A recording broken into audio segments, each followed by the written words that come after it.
Boys, hell of a job. One take my ass. Previously. This is literally the tightest racetrack I've ever seen in my entire life. The reality is, it's not a good show unless you're pushing the limits. And it gets steeper and steeper and steeper. Being out there in the Outback, I love it. Yeah, that might be my favorite thing I've ever shot. It's like not being on the moon, but almost. And now. Something bad happens, it's kind of my fault. You know, I think the Gymkhana series has changed automotive culture. This is like that Moby Dick for us. Like, we're always chasing this one. Skipping a car across the water. 3. There's no way to simulate that. 2. That's a stunt guy thing, 1. not an engineering thing. Action. This is Launch Control, Road to Gymkhana.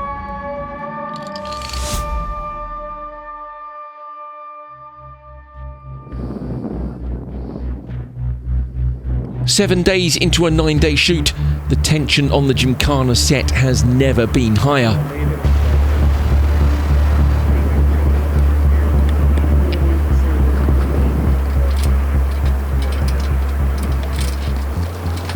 You know, we got there early, we got the car all ready, so we had a few minutes, so I walked up to actually look at the jump at the canyon, and I got up there and I was mind blown. I wasn't worried about the car, I was more worried about him if something went wrong, it wasn't gonna be good.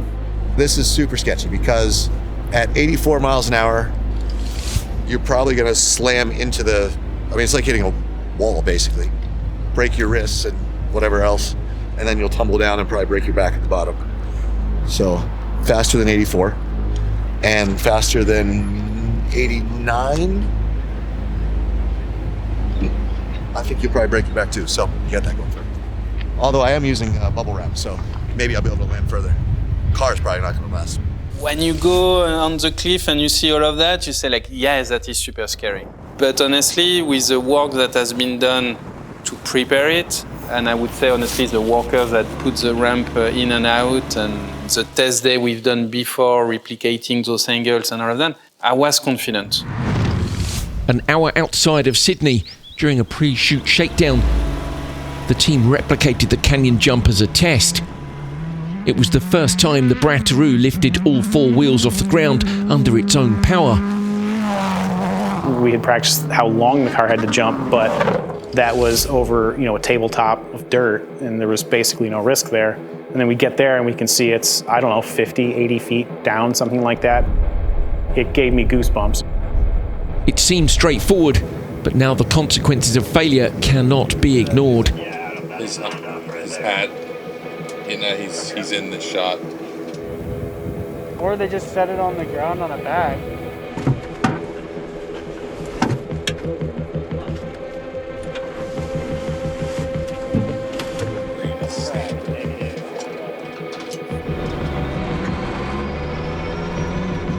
He couldn't get the run-up distance that he wanted to. We have to find these locations, and that was a cool spot to do the jump, but then on the other side, it doesn't necessarily have a straight road for him to get speed on.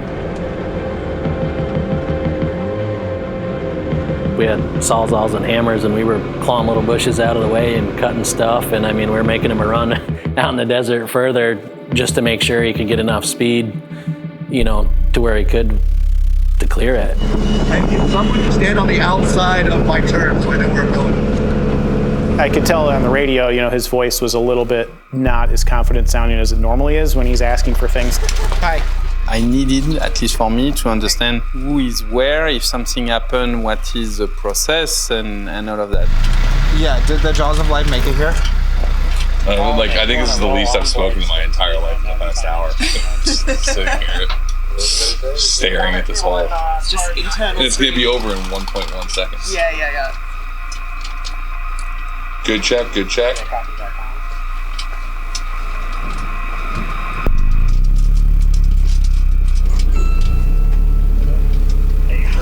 With the jump test and speed check behind them, it's time for the real thing. A palpable tension fills the canyon. Alright, here we go. Alright, here we go, John. 3, 2, 1, action.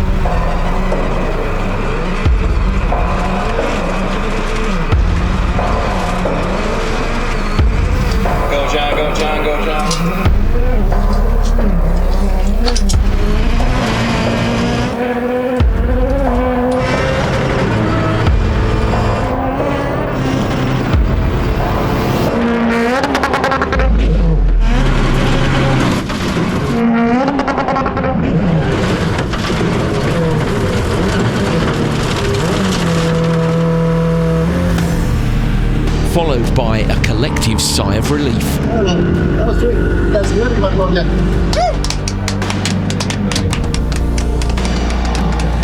It looks sick. I'd always rather go overshoot than undershoot. As long as the back's going all right.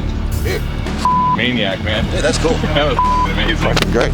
When I took off, the inside fills up. I'm like, well, that's not ideal. And then I didn't get to my speed until right where he is. This time it happened again that he overshot it and almost landed on flat. That could have been bad also for him, and that's again still for me one of the things I'm always scared of. I wasn't even in the car and I feel super relieved. I was just like barely like breathe for the last hour waiting for this. I mean, it's obviously on him. He's got to do it, but like, it's my idea. So there's always the risk of like something bad happens. It's kind of my fault. So, whew. Don, we got it. I don't think you can be older and wiser and having known what all can go wrong and think about what's on the line and still do the stunts correctly that need to be done. I was able to pull off the two wheels off on the water. Like I'm there, but this is close to the end for me, guys. I would say maybe in years past he was more, overly confident on doing most stunts and everything's no problem. And I think he's matured over the years and is more analytical and thinks things through a little bit more. And but there's still a little bit of a, which way is the wind coming, and just send it. Yeah, no, as kids, I don't want to have a broken back. I was about 3 miles an hour shy of a broken back, so it's perfect. See you guys at the bar. Cool. One and done, we got it. I think you're doing close to 89 then. Before the historic town of Broken Hill awakens, the final day of filming in the Outback is already underway. To me, these are shot more interesting and they're more exciting than any Hollywood stunt chase video because it's real. We're really doing that with one car. Versus Hollywood, you're going to see multiple takes and they're going to destroy a car to get that shot. They're going to destroy that car and just bring in the spare for the next shot, and that's the only way to get that shot. We don't have the freedom to do that. We have to land the jump and drive off and go do another stunt. I really wanted something bigger for this. I wanted to jump onto a rail that was on top of a semi-truck that was then going Subaru, Scotto, Giannis. Everyone said, look, let's make sure this works and it wasn't a fluke. This could either go really well, or I don't want to say it could go really bad, but no one's ever done it before.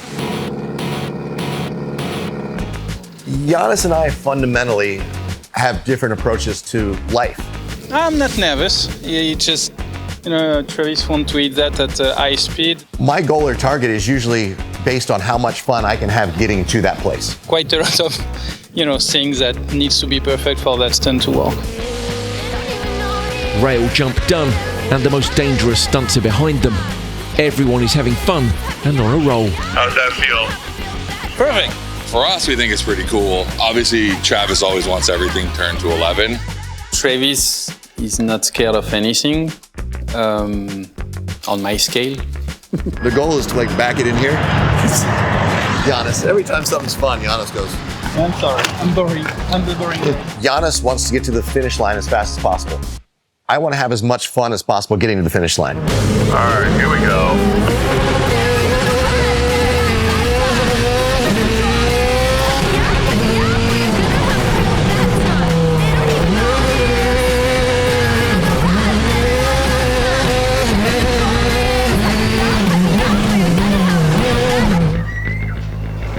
I think the news got out. Hey, how's it going, sir? Good to see you. The whole town knows we're here. Everyone's taking off work, and there's some people that traveled 6 hours to come watch today.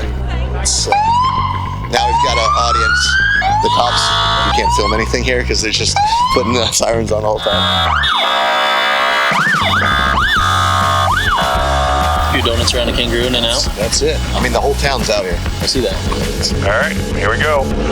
3, 2, 1.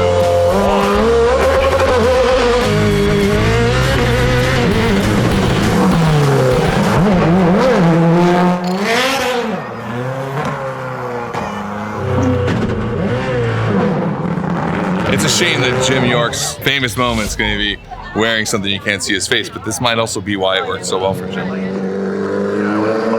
It's perfect for me. It's like a 125 two-stroke. Like, you gotta be just da-da-da-da-da off the freaking rev limiter.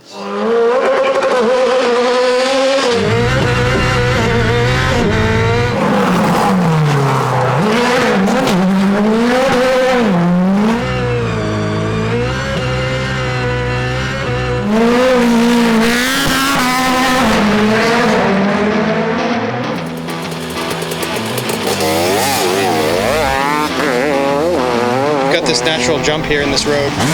We're trying to figure out where his point of takeoff will be at a certain mile per hour and where that puts him on the down ramp. What's your target speed there? I don't know.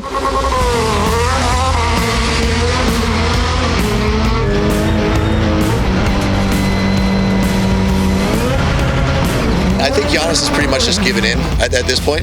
No, he is not.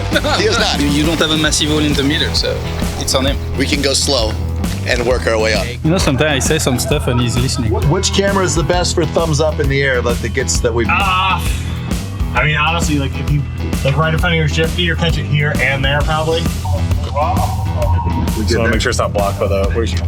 So right here. Can you do this side? No.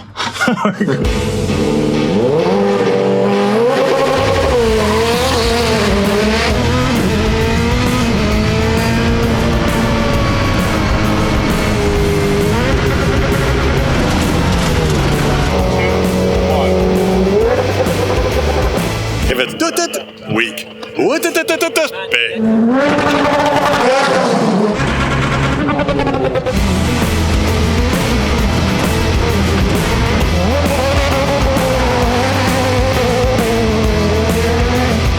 Can't cut it? He definitely came right at me. Jim. Yeah, we're gonna call it. So we're gonna move on. It's a wrap for the day. They can prep the car for tomorrow. I was like, okay, still flying. We got it. One take Jake over here. Thank you, everybody. It's like at this point, like we have a full movie. Anything extra we get tomorrow is just cherry on top. Yeah. And honestly, like, how hurt can you get in the water? Right, Jim? Jim's gonna get hurt in the water.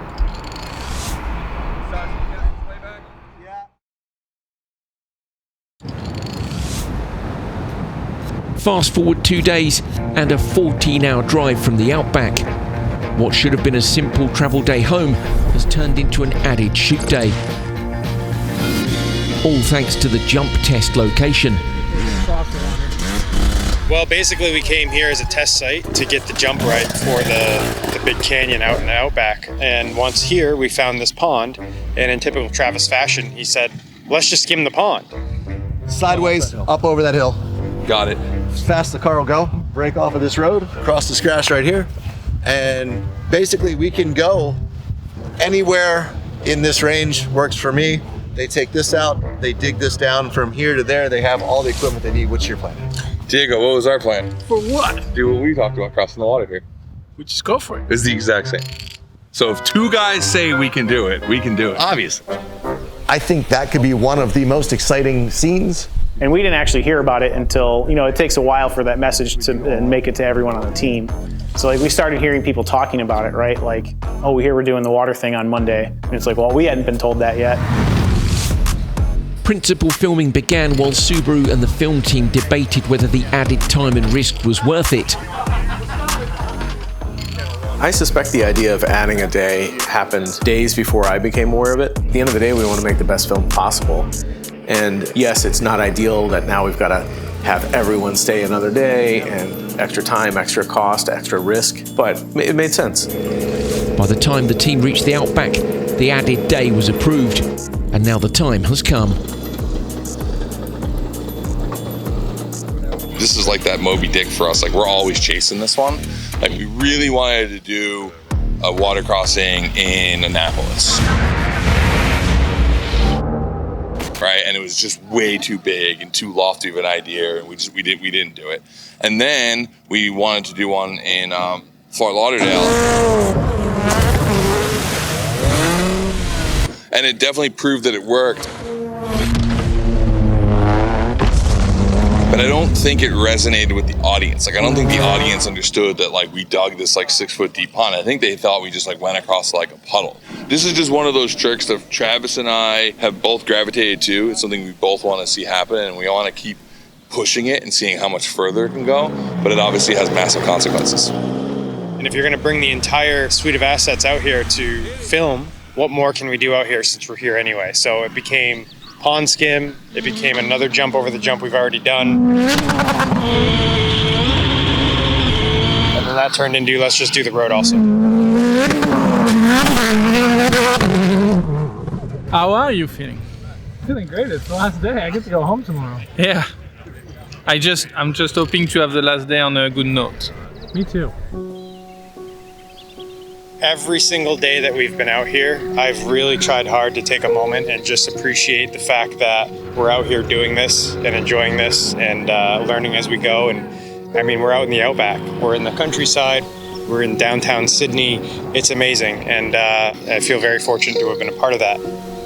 We had some newbies in the team for the Gymkhana, and I said, like, yeah, take 2 minutes to step back, look at what we've done, where we are, what you are fixing. All of that is part of a human experience. And yes, it's a professional environment, but still as a human, you are doing something that not a lot of people are doing. You're an animal. When we're 70, hopefully telling the grandkids, you know, hey, that was Grandpa. Check this out. You know, I think the Gymkhana series has changed automotive culture and automotive marketing over the years, and it's amazing to be part of that. But it's a huge stress. It's almost time. The distance to the water is questionable. So getting the speed required to make the distance across the water is up in the air at the moment. So I'm just gonna hit it as fast as I can. That's real simple math.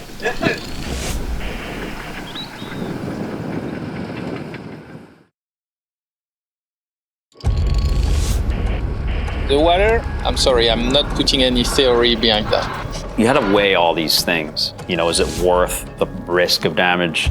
Can the car do it? Skipping a car across the water, like, there's, as far as I know, like, there's no way to simulate that. Like, it's just something MIT hasn't studied yet. So, you know, we're just out here bushwhacking on our own. That's a stunt guy thing, not an engineering thing. That man right there is pacing back and forth. He's raised his collar. He's smiling, but I can see past that smile. That's not a happy smile. So the risk factor is pretty high. Yeah. Happy guy. Super happy guy, right?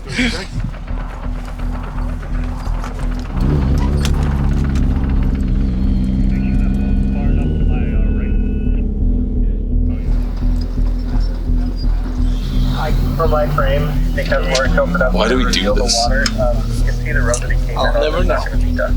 Question comes over. Do you plan to put the windshield wipers on? I don't plan to get the windshield wet. Oh, that's the hardest thing I've heard all month. All right, here we go. In 3, 2, 1, action.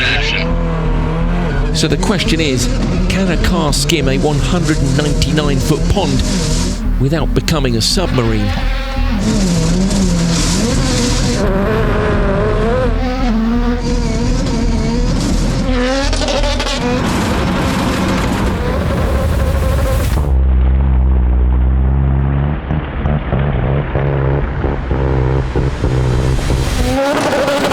The answer? Absolutely. Yeah, I don't need another one. I think we got it. He's right? I knew it was gonna work.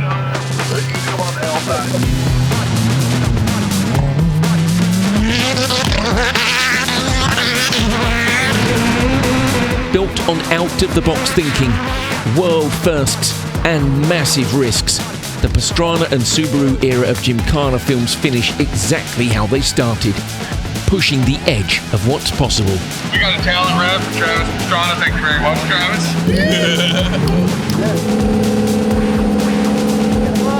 bad on the jump, but that worked. It was very challenging overall. Short nights, we know all of that. But I will do it again with the same team tomorrow just because all those guys are warriors. Today was something that I really wanted. I wanted to make sure that if we're doing a Gymkhana, it's the best that it possibly can be. And this whole crew, that kind of last minute, were all signed on like, I'm not gonna miss this. And they all changed all their plans. They made it happen. And for everyone to stay an extra day, it means the world to me.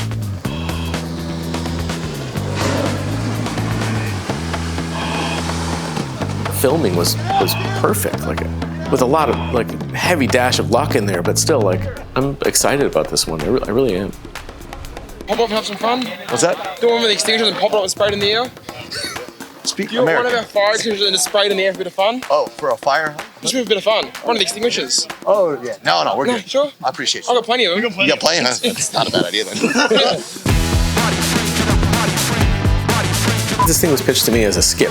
Like, oh, and then there's the pond skip. Well, that was not a skip. He's also one of the best mountain bikers in the world and the goddaughter of my firstborn child. So, Dusty, I'm the goddaughter of your firstborn child. Huh? Yeah. He transitioned. Couple. Sick. That's a nice couple. Do it! It's good. Safety is good. How's your rally going? Thank you. Is your name Travis Pastrana? I wish. I'm grumpy and that's a boring guy. Sounds very French. What do you know about French? Russell Crowe was sitting right next to me. I looked over, I was like, Maximus? And I sat down. He didn't talk to me the rest of the flight. Like it was a short day in terms of hours. I mean, it's only 4:20 right now. That's perfect. Stand on the car. Yeah!